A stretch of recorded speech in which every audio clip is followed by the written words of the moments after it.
edilmeyen hiçbir his ölmezmiş.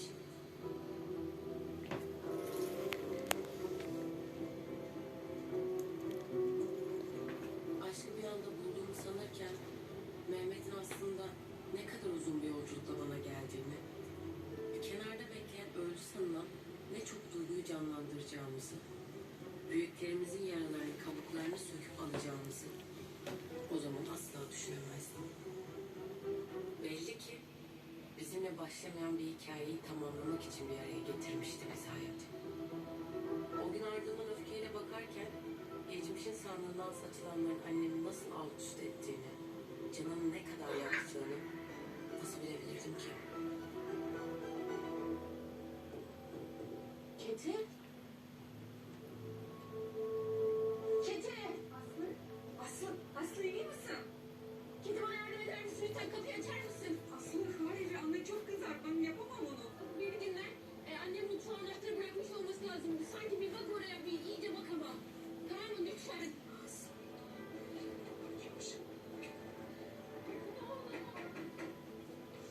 Tamam şimdi bakacağım dur.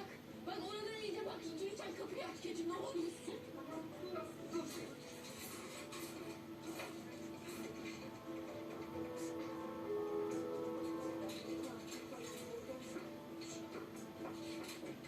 Aç.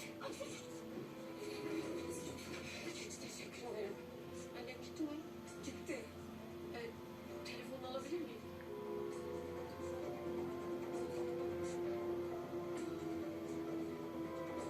Ben uyuyordum dersin. Kapıyı da kilitlersin, tamam mı, ben çıktıktan sonra? Ay Aslı ya beni yana kesin işte bakacak şimdi. Bende telefon yok. Çengelköy İskele'de buluşalım. Aslı.